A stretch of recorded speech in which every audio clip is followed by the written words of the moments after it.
The Barbadian Prime Minister came out like the proverbial mother after the son put up the bad boy video, and she came out to let everyone know he not really that bad enough, and in fact he need to take it down.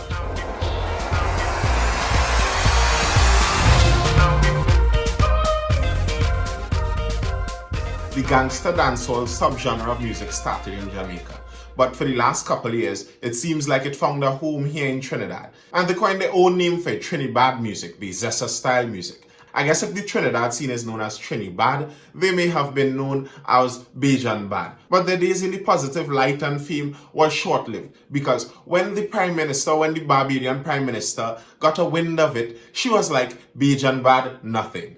She demanded that they take the video down and that they apologize for the part they had to play in it. And strangely enough, at least one of the artists have already apologized. And I find that interesting, the different ways how something could be dealt with in different islands within our region.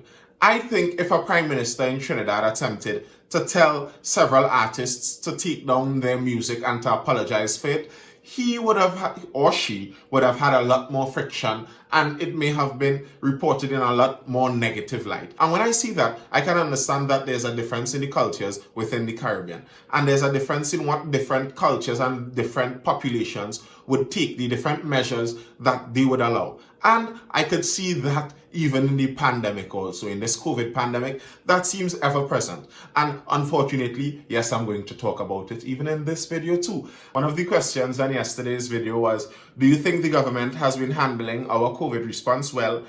I think the population would benefit from some type of stimulus check. And my answer to that is that it's relative. When we're talking about something like if we're handling it well, well would be in reference to what? Well as compared to who? Well as compared to where? Okay, it may be well as compared to probably Brazil, but is it well as compared to probably New Zealand? I don't know. It's according to where you want to make that comparison to.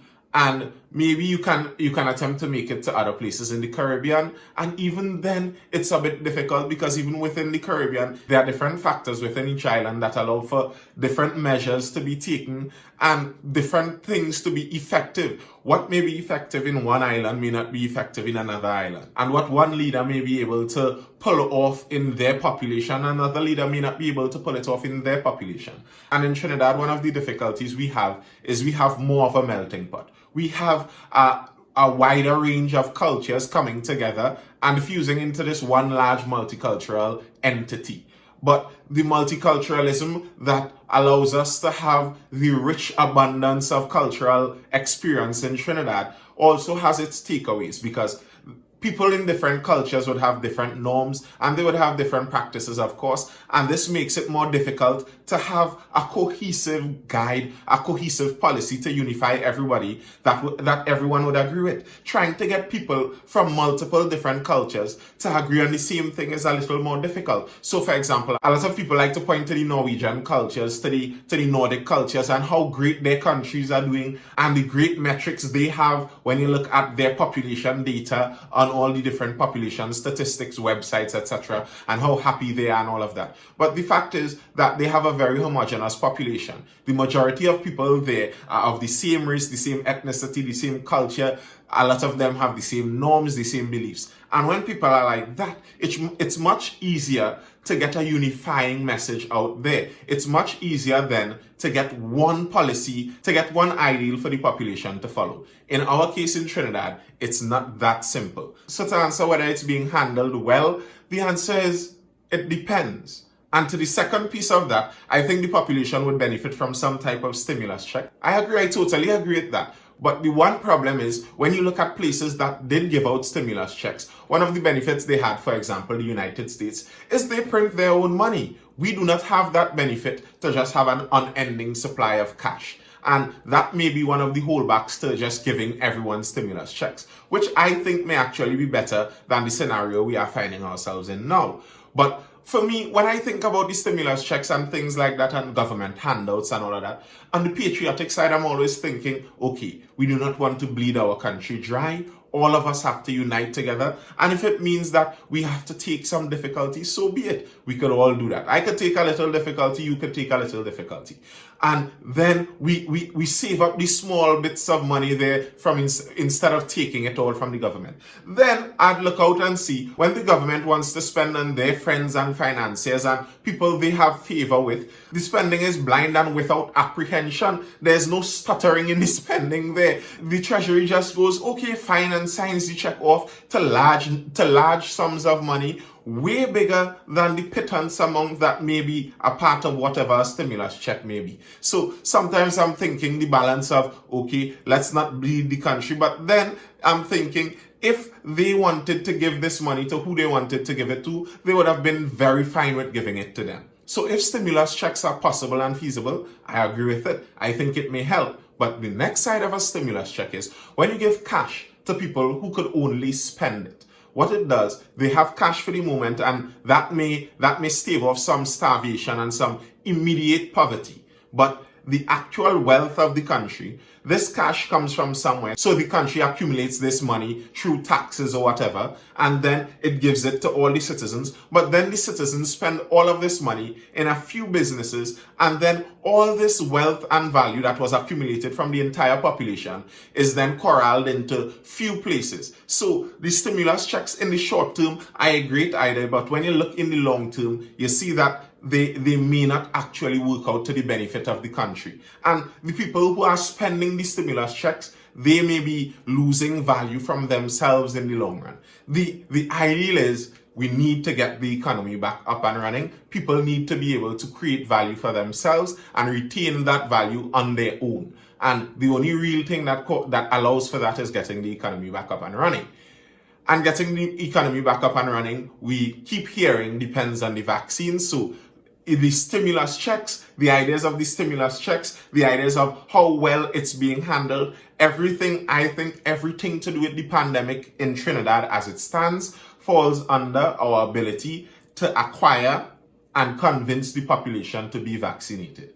If we're saying that that is the only way out. I hope that answers the question, and I'm really glad for the question, and I'm glad for the increased interaction. I like seeing the comments. I like seeing what people think about the ideas that I have, because I actually do think about these ideas a bit, and when I'm reading something, I'm trying to process my thoughts, and I know for sure I am not right about everything. So it's interesting for me to see what someone else's perspective may be on my own interpretation of something. So leave a comment, tell me what you think, like the video, subscribe, share it with friends who you think may be interested in seeing this kind of content. If you think these are some important topics and important conversations that we may be having here, well, share the videos, let's increase the audience. And now to look at the comparisons of how we deal with different things in the islands, and to carry it away from such dark topics as COVID and the pandemic and to music. But in this case, the topic of the music is also serious and significant.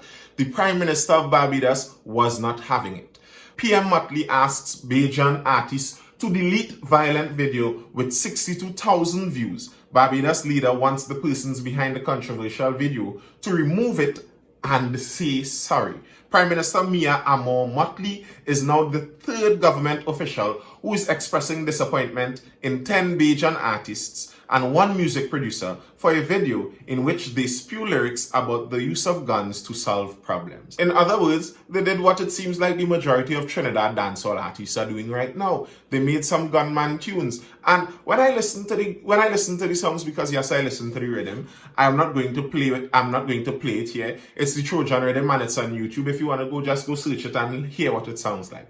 When I listen to the rhythm and the words and the lyrics, I mean, it was run-of-the-mill gangster tune, shoot this one and some marrow will fly and etc, etc. A little graphic violence and gore here. But if you're accustomed listening to the Trinidad tunes as they're called, it's nothing surprising. But over in Barbados, they were not having it.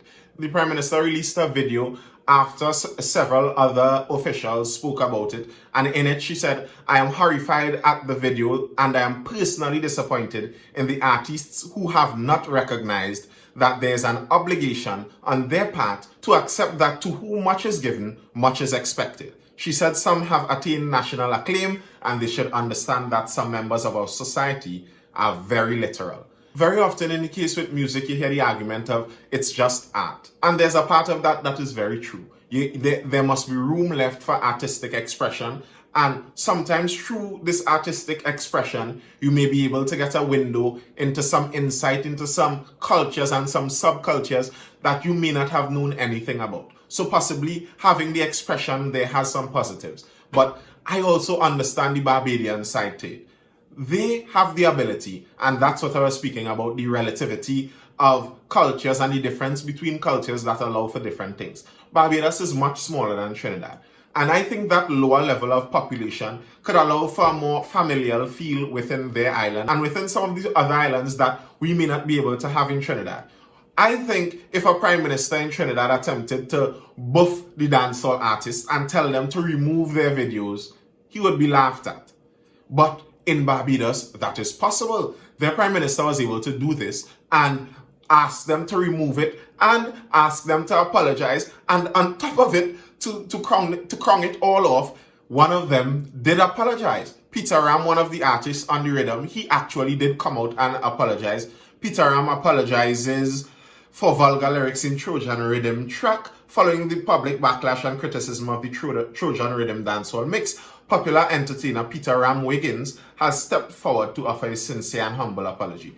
He apologized for it, and part of it was that the Prime Minister hinted to several of the artists that she and her government would never associate with any artist that does such things. So that would be a not too subtle hint that if you're looking for a government contract or a government job for any kind of thing anytime in the future, and you were part of this group, well, don't look for it anymore. And that was signal enough. Peter Ram apologized and he said it was just a freestyle that he did at some point in time before. But tell me what you think. Do you think that there's value to allowing artistic expression, regardless of what form it takes, understanding and hoping that through it you would have some insight, regardless of whatever it is, that there would be some insight gained through it? Or do you think that it makes sense that we regulate artistic expression and we have a moral standard when we're looking at artistic expression? Personally, I think an artist has the freedom to express themselves as they wish, but similarly, anyone has the freedom to express their opinion about the art. So if someone finds that the art is vulgar